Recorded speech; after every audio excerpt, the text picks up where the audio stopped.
Sa 5 domain clash ni Gojo at Sukuna noon, ngayon for the 6th time ay nag-clash na naman ang Malevolent Shrine at ang Unlimited Void. Dahil ngayon na lumabas na ang full chapter 261 masasaksiyan na natin ang isang napakatinding twist na gumulat sa lahat at ang nakakalungkot na plano ng ating mga bida para lamang matalo si Sukuna. This is Mr. Namiken at sabay-sabay nating panoorin ang simula ng revenge match. Let's go! Nagsimula ang chapter sa pagpapatuloy sa eksena matapos mabutasan ni Yuji ang dibdib ni Sukuna. Dito ay pilit pa ring pinapabaon ni Yuji ang kanyang mga matutulis na kuko at determinado na siya na durugin ang puso ni Sukuna habang inaalala niya ang sakripisyong ginawa ni Choso para sa kanya. Maya-maya pa habang sumisigaw sa galit si Yuji ay dito na nag-chance si Sukuna ng domain expansion. Subalit biglang nahinto ang pag-activate ni Sukuna pati na ang gagawin na sana ni Yuji pagdurog sa puso nito. Nang maya-maya pa sa likod ng mga usok ay makikita ang isang taong nakatayo sa gilid nila na may hindi kalayuan na distansya. Dahil dyan ay napalingon tuloy si Sukuna habang si Yuji ay napatigil sa kanyang ginagawa sabagat ang taong biglang dumating ay walang iba kundi si Gojo. Kaya grabe ang pagkagulat ni Sukuna rito na sa kanyang isipan ay napasabi siyang imposible dahil ang taong to ay pinatay na niya noon. Subalit nang tumingin na sa kanila itong Gojo na dumating ay dito ay napangiti naman si Sukuna sapagkat ang Gojo na to ay may tahi-tahi na sa noo. Bagay na gumulat kay Todo. Sabay dito na sinuntok ni Sukuna ang distracted na si Yuji na ngayon tumilapon na. Habang si Sukuna ay hinarap na ang Gojo na to na tuwang-tuwa pa nga rito si Sukuna na sabing paumanhin kung minaliit kita noon. Hindi ko kasi aakalain na magagawa mo ang bagay na to,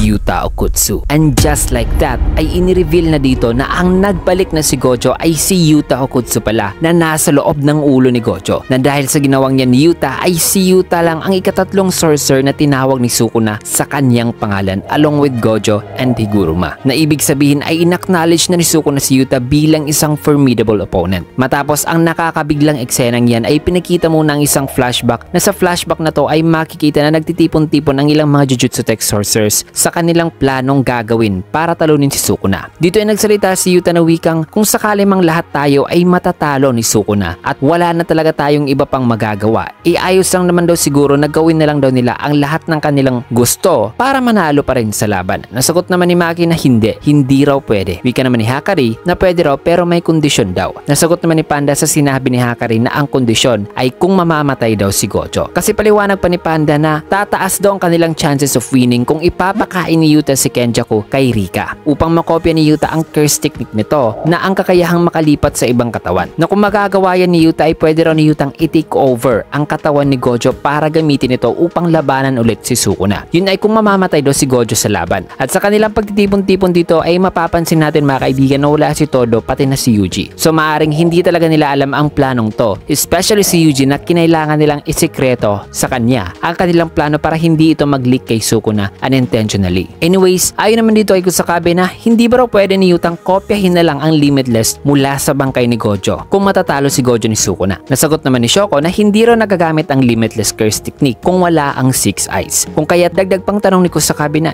kung ang 6 Eyes na lang daw ang kokopyahin. Kaya sagot din naman ni Shoko na ang 6 Eyes umano ay hindi isang curse technique kundi isa raw itong physical trait ni Gojo kaya hindi raw ito pwedeng kopyahin ni Yuta. Dagdag namang sabi rito ni Maki na 5 minutes daw ang time limit sa pagsasamon ni Yuta sa fully manifested form na Rika upang magamit ang copied curse techniques nito. Kaya ang tanong dito ni Maki na kung matatapos na ang 5 minutes ano na raw ang susunod na gagawin ni Yuta. Nasagot naman ni Yuta na hindi niya raw alam. Kaya paliwanag dito ni Maymay na kung iisipin daw nila ang plano ay may nakikita raw siyang tatlong senaryo na maaaring mangyayari kay Yuta matapos ang kanyang paglipat sa katawan ni Gojo. Number 1 ay kung ang curse technique to ni Kenjaku ay kailangang i-activate palagi, then ang body at ang soul ni Gojo ay hindi raw ma-maintain ni Yuta dahil sa 5 minute na time limit lang na pwede ni Yutang i-activate ang kanyang kinopyang curse technique at magre-resulta daw ito sa pagkamatay ni Yuta sa katawan ni Gojo. Ang scenario number 2 naman mga kaibigan kung ang curse technique ni Kenjaku ay may time limit interval pala na may interval pala ang pag-activate nito para makapag-maintain sa katawan ng kanyang vessel ayon kay Maymay na mamamatay pa rin daw si Yuta eventually. Kasi once na mag-e-expire naman ang activation ng curse technique ni Kenjaku ay mamamatay pa rin daw si Yuta kasi nga ay di na nito magagamit muli ang curse technique ni Kenjaku na kinopya niya lang with a 5-minute time limit. Kasi ayon dito sa scenario number 3 na idinagdag ni Maymay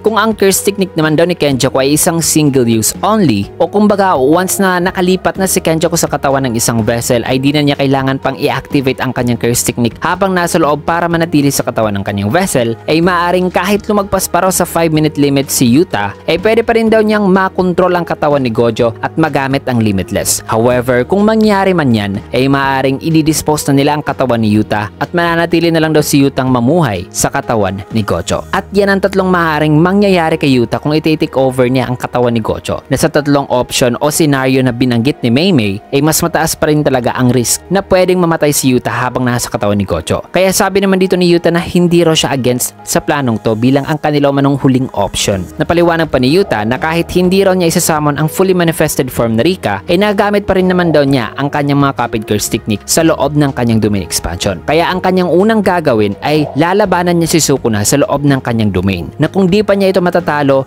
yun na raw ang panahon na lilipat na raw siya sa katawan ni Gojo. Na sa future mga kaibigan ay yun na nga, kahit nilabanan nila si Sukuna sa loob ng domain nito, ay still di pa rin sila nagtagumpay na matalo ang King of Curses dahil sa ayaw ni Megumi makipag-cooperate sa kanila. Anyways, balik dito sa flashback, dito naman sumagot si Maki sa mga sinabi ni Yuta na wikang huwag kang magsalita na para bang nag-agree na kami sa planong to. In which sagot naman ni Yuta na naiinis raw siya ngayon. Bagay na pinagtataka naman ako sa Kabi at Shoko. Kasi paliwanag pa dito ni Yuta na kahit ano parang iisipin nila, kailangan daw talaga nilang gawin ang planong to. Nasabi naman ni Kusakabe na masyado raw silang nakafocus sa plano, na ang dapat din daw nilang iisipin ay kung ano raw ang mangyayari kay Yuta bilang isang tao kung lilipat siya kay Gojo. Nasagot naman ni Yuta na ngayon naiinis na wikang bilang tao. Naiintindihan nyo ba na ang kalaban natin dito ay si Ryomin Sukuna, ang pinakamalakas sa sorcerer sa buong kasaysayan. Na ayon pa kay Yuta na kung pwede raw pala nilang itapon ang kanilang humanity para lamang manalo, ay hindi na raw dapat pa silang magdalawang isip na gawin ito. Painis pang tanong ni Yuta sa kanila, nuwikang takot ba kayo na bakay maging isa akong halimaw? Sagot naman ni Namaki na hindi, sadyang importante lang daw talaga sa kanila itong si Yuta. Na dahil dyan ay mas nainis pa si Yuta na pasigaw na sabing paano naman daw si Gojo? Hindi ba raw importante sa kanila si Gojo? Kasi sila raw lahat ay pinupush palagi si Gojo na maging isang halimaw ng mag-isa lang. Na ibig sabihin dito ni Yuta na dahil sa pagiging napakalakas ni Gojo na ang kanyang identity ay mahalin tulad na sa isang halimaw, ay pinipilit nila sa kanyang ipapasan ang mga bagay na napakahirap gawin. Kung kaya't dagdag pang sabi ni Yuta na paano na lang daw kung mawawala si Gojo? Kailangan daw na may papalit sa kanilang maging isa ring halimaw. Na kung wala raw gustong maging, ay pasigaw na sabi ni Yuta na willing daw siya maging isang halimaw. Na matapos masabi ni Yuta ay nagulat naman ang lahat sa mga malalalim at emosyonal na mga salitang binitawan ni Yuta. Matapos ng eksenang yan ay pinakita naman dito sina Yuta at Gojo na magkasamang naglalakad patungo sa headquarters ng mga higher ups. Nasabi pa rito ni Yuta na may inis na mukha na wikang kung mamamatay ka, ako ang mag-take over sa katawan mo. Kung kaya tanong naman dito ni Gojo kay Yuta na bakit parang galit daw ito? Sagot naman ni Yuta na bakit ayaw ba raw nitong si Gojo na i-take over ang katawan niya. Sagot naman ni Gojo na ayos lang naman daw sa kanya. Besides, wala naman daw siyang intensyon na magpatalo at wala rin siyang pake kung anong gagawin sa kanyang bangkay kung sakali mong mangyari yan. Pero ang ikinakainis lang daw niya ay dahil sa hindi lang naman daw tumanggi si Shoko sa planong ito ni Yuta. Maya-maya pa nagsalita naman si Yuta patungkol sa sinabi noon ng kaling game player na si Takako Uro na nabanggit ni Uro noon na si Yuta ay isa rong descendant ng Fujiwara clan. Ang Fujiwara clan mga kaibigan ay isang powerhouse o isang influential na angkan sa mundo ng Jujutsu way back sa Heian era. At minsan na naging assassin si Takako Uro noon sa angkan na to. Kaya tanong naman ni Yuta kay Gojo na di ba descendant daw siya ng Sugawara clan at hindi ng Fujiwara? Sagot naman ni Gojo na oo, si Yuta raw ay descendant ng Sugawara clan, which is ang ancestor din ni Gojo. Kaya sinabi nga noon ni Gojo na distant relative niya raw si Yuta. Dagdag pa dito ni Gojo na noon ay nasa in a bad terms naman daw ang Sugawara at Fujiwara clan. Kaya isang Sugawara descendant daw si Yuta. Kaya sagot naman ni Yuta na baka'y nagkamali lang daw talaga si Uro. Napaliwanag naman ni Gojo na well, baka parehas na tama raw siya at si Uro. Na si Yuta ay hindi lang pala isang descendant mula sa Sugawara clan, kundi pati na pala sa Fujiwara. Nadagdag pa ni Gojo na ibig daw palang sabihin nito ay mas blessed daw si Yuta kesa sa kanya. Kaya pinayuhan niya si Yuta dito na wag daw dapat sasayangin ni Yuta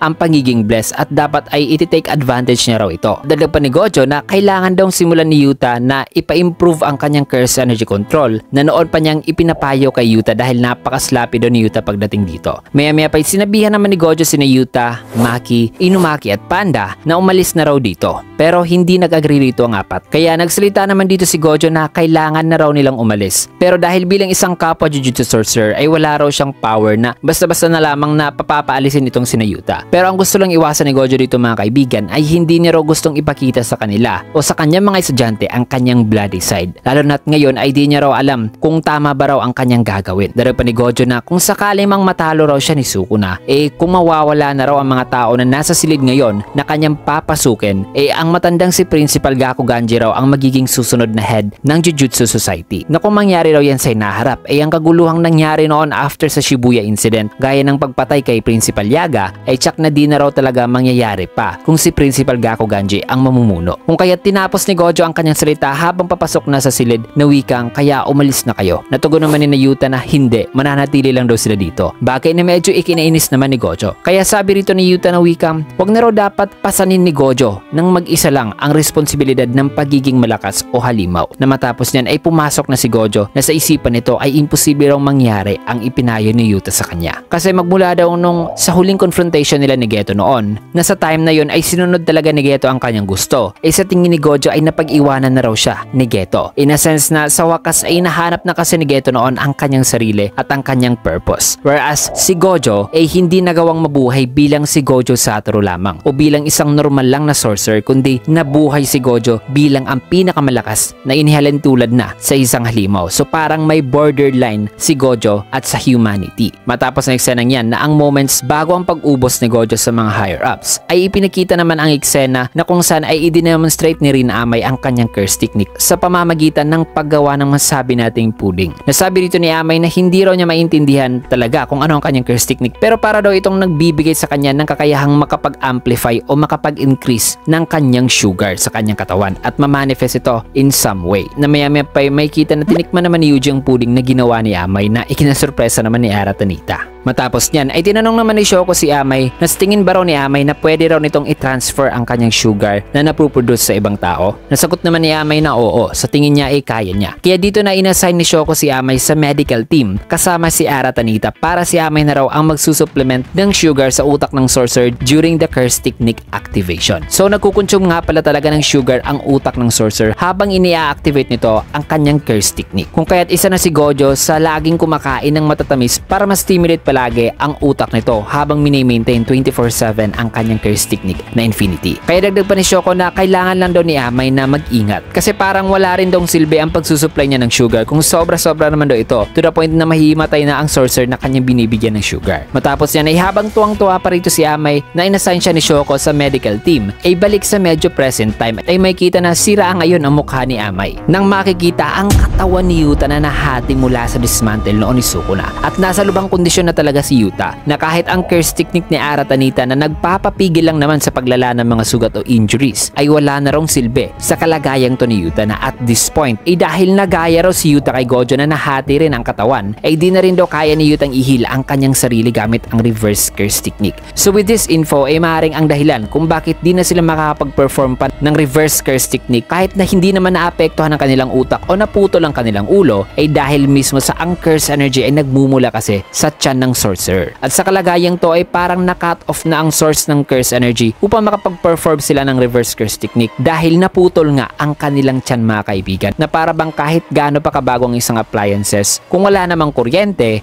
parang wala rin itong silbi dahil hindi mapapaandar ang isang appliances kung walang kuryente. At ganun din ang nangyari sa kanila mga kaibigan na same goes sa pag-perform ng reverse curse technique dahil nagre-require din ito ng massive amount of curse energy na ang source ay nagmumula sa tiyan. Anyways, matapos yan ay may kita rin dito si Shoko na tinatahi ang bangkay ni Gojo. Kung kaya't dito na nagsalita si Yuta na wikang salamat do kay Rika ay somehow na may maintain pa rin niya ngayon ang kanyang consciousness pero nasa kalimitan na raw siya. Kaya kinausap na ni Yuta si Shoko na sabing gagawin na lang daw nila yon dahil iyon na lang daw ang kanilang natitirang choice. Kaya na may dito na naghanda si Shoko na paliwanag pa niya na tapos na raw niyang matahi ang bangkay ni Gojo. Nandagdag pa ni Shoko na as soon as nasa loob na raw ng ulo ni Gojo si Yuta kailangan daw ni Yutang i-activate ang kanyang reverse curse technique to its maximum para mahil pa talaga o makumpleto ang treatment sa katawan ni Gojo at magamit niya ito. At maaaring ang dahilan kung bakit pwede pang makapag-perform si Yuta ng reverse curse technique sa katawan ni Gojo ay dahil na-reattach na ni Shoko ang naputol nito na katawan gamit ang medical kits plus ang kakayahan ni Shoko na bahagyang nakakapaghilom ng sugat using reverse curse technique. Kung kaya't dito na inutusan ni Shoko si Amay na tulungan si Yuta sa gagawin ito. Kaya dito na ibinigay ni Yuta ang kanyang kanang kamay na wikang paumanhin pero ang kanyang kanang kamay na lang daw ang kanyang magagamit. Kasi nga ay naputol din ang kanyang kaliwang kamay noon. So dito na sa kanyang kanang kamay, ilalagay ni Amay ang kanyang singsing para masama ng fully manifested form na Rika at magamit ni Yuta ang kanyang nakopyang curse technique, which is ang curse technique ni Kenjaku na may time limit of 5 minutes. So ang rason pala na hindi sinamo ni Yuta ang fully manifested form noon na Rika ay isinave pala niya ito para sa time na to. Na maya-maya pa'y matapos ang buong flashback sa tunay na mga nangyari bago tayo dumating sa shocking twist na yan, ay dito na nga mga kaibigan sa present day ay makikita na magkasabay nang nag-activate si Sukuna at Yuta ng domain expansion na may kaparehong hand seal. Na ayon pa ng narrator na wikang, paano ba raw ika-counter ang isang open barrier domain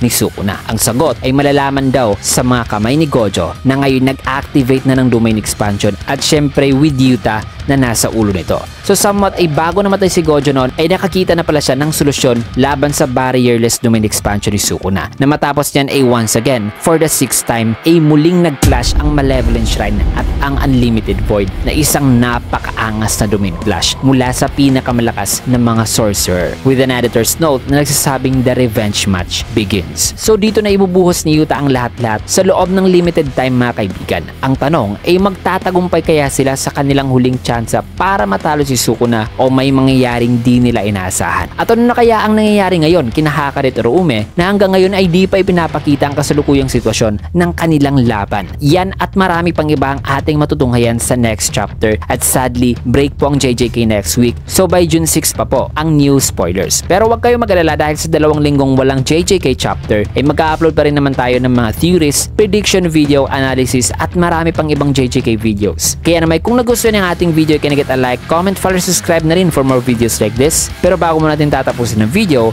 ay shoutout sessions muna tayo.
Yan. Maraming salamat and see you guys again on my next video.